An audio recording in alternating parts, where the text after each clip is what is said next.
and agreement become unnecessary. When you get with a bunch of conscious people, one notices there's very little need for any talk of morals or principles or ethics, because it's taken as read that those things were done and understood a long time ago.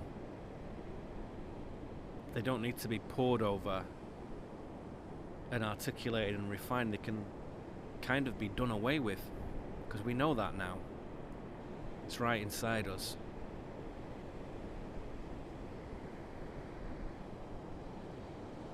Sometimes things have to be destroyed so something new can be created. But it is weird when things go away, when things disappear. Though we do get used to the little disappearances in life. We're not fazed when a second ticks away into nothingness, or when the song on the radio finishes, or when our spouse leaves for work, or when the sun goes down. We realise that these things are part of a larger cycle and quite normal. We all understand that across the board, everything, one day, will no longer be. Moments, years, lifetimes, epochs, universes. They show up, do their thing, and then go away. Even so, permanent departures are a very curious business. In mainstream thinking, dwelling on such things is positively discouraged. It might even be thought of as morbid. Yet, when we behold a gorgeous oak tree, is our appreciation of its form in any way diminished by our foreknowledge of its impending non-existence? No. The opposite is true. Our perception of its beauty and our appreciation of its presence are heightened. The wise man recognizes the truth that it is purely a transient mirage, and what is being witnessed is really a process, not a separate or discrete thing. Though in this zone of dense temporal flow, where everything's so dramatically slowed down so we can understand it, we often forget that. Now, a little while ago, I was writing in a coffee shop in Portland. There are hundreds of these things in Portland, all over the place. Some of them are most excellent, as it happens. Anyway, a few tables over, there was this old lady with advanced dementia, apparently out for a treat with her carer. And, the old lady could not remember who anyone was, what town she lived in, where she was at that moment, or where she was going later in that day. And her voice was tremulous, and her body was frail. She repeatedly searched for her purse, despite the fact that each time she did so, she was gently reminded that it was safe at home. And her communication abilities and her knowledge base were really like those of a 7-year-old. And though all the other customers were very outwardly absorbed in their computers and books, really, they were all very carefully observing that very poignant and sobering scene. And it is sad to see somebody's mental faculties recede day by day. There's no doubt about that. Especially if it's your mother or your father or your sister or your brother or your wife or your husband. And yet, from another perspective, one could say that her mind is simply returning to the same state from which it came.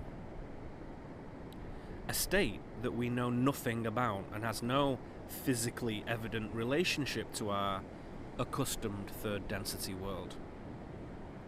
And now, as her journey nears completion, her presence in this form is no longer necessary. She is going away.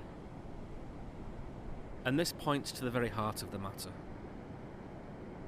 We are only afraid of things going away when we do not know what their new form will be. When the leaves fall from a tree, we're not bothered because we know they'll be back again soon in much the same form. When we get rid of our old laptop, our old antiquated computer, we don't worry about losing the hardware itself because we know we can repeat the same sort of experience on another platform again in much the same way. We can envisage what the new form will be, more or less. But when a big thing moves towards its end, like a person, or a way of life, or even a whole culture, we feel uneasy. Now, even the most rudimentary science tells us that energy is never destroyed, it just changes form. And this is an important observation that serves both the engineer and the philosopher well. There is no going away, only transmutation. That is the truth of the thing. It only starts to feel weird when we move up the scale from simple systems to complex systems, and especially with the part of the process we call death. Mosquito dying, no big deal. Pet dog dying, big deal. Grandmother dying, huge deal. But let's take this a step further. What happens if we turn the dial right up? What is the most prodigious, ultra-destructive cataclysm we can conceive of? Well, how about this?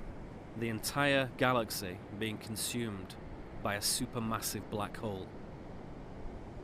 Everyone and everything, everywhere, sucked into the oblivion of the unknown. No more world, no more anything, ever. Current astronomical wisdom posits that most, if not all, galaxies actually do contain supermassive black holes at their centres. So maybe it really is the fate of all galaxies to eventually go down the drain. Trillions upon trillions of galaxies in the universe, all going down the plug hole until nothing is left.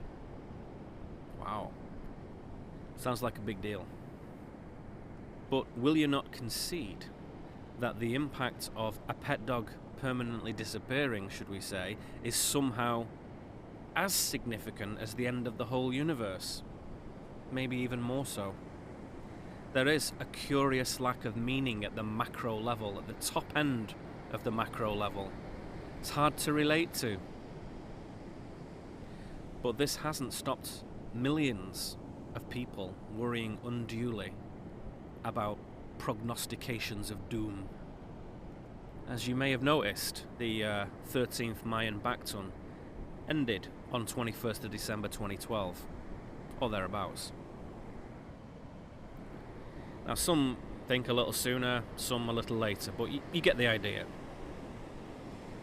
And popular culture tells us that the end of this calendar cycle, along with a load of other similarly timed prophecies, may be equated with the end of the world.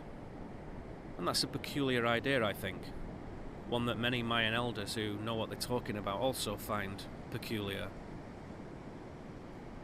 Most wise indigenous wisdom traditions don't see endings in quite the same way that Westerners do. Cycles end and then new ones begin. Get over it. It happens. And some more contemporary interpretations of these calendar dynamics equate the cycles with other kinds of progressive phases like states of consciousness, modes of behavior, stages of awakening. At root, every system, big or small, is always trying to grow and refine. If it isn't achieving that, it necessarily collapses so it can reform into something new. This is true even with complex systems like cultural trends. But we often miss that, we often forget that, sometimes for a very good reason.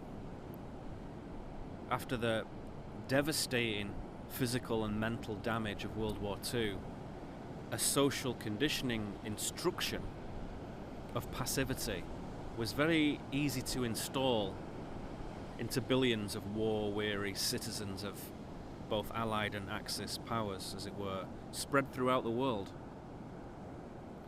Entire populations just automatically did what the hell they were told, having no reason, no energy to argue with anything that the government decreed. The Allied nations had faith, naturally, at that time, in their statesmen, their military and their lawmakers. Sure, there were a few revolts and objections here and there, but all the nice, well-dressed, lovely, quiet people just read about it or watched it on a screen. And this conditioning worked right up until the 1960s, when people started to question the very essence of it. And even though large swathes of apparently spontaneous 60s culture were actually meticulously planned think tank social strategies, there's always some organic breakthrough. There's always something that strikes a note of truth amid any dissonance that exists at that time. And it was a small percentage, but hugely powerful. Then in the 1970s, there was a re-establishing of faith in the social order by economic force. A stark option was put before the people. What do you want? The poverty of socialism or the affluence of capitalism? Lack or abundance? And this played out in endless fabricated corporate union battles and struggles for private-public ownership. In the end, people voted for a perceived sense of prosperity, which meant Thatcher from 1979 to 1990 and Reagan from 1981 to 1989 came into power. That was the new Western template. This spiritually crippling proposed way of living took a couple of decades to unhook itself from social consciousness, and admittedly it was an enormously convenient concept with a nice good and evil world based on hierarchies of commercial function, but its wrongness was titanic. Whilst it claimed to promote self-reliance and personal economic mobility, the real goal was to pit man against man. To be successful within that paradigm, one had to live as inauthentically as possible. The scale of self-deceit was epic. Eventually, however, of course, people finally realized that the whole concept was untrue, and so it collapsed. And only the most hardened conservatives continue to cling to those ridiculous tenets. Anything that focuses on material or mental competitiveness blocks conscious growth. So here's an idea. Some people cannot live without the spectre of an opposing force in their lives, whether real or imaginary. Other people cannot live without the promise of something wonderfully escapist in the near future, real or imaginary. Both of these are mental strategies that happily displace the mind from its immediate present moment imbalance and boot it into an alternative projected scenario, good or bad. At work here is the old self-created adversary of disavowal. Something inside, too hard to deal with, is thrown into the outside world and is made into a living melodrama. So world-changing scenarios, apocalypses, are perfect fodder for this fugue state. The more a person pours their consciousness into an external condition,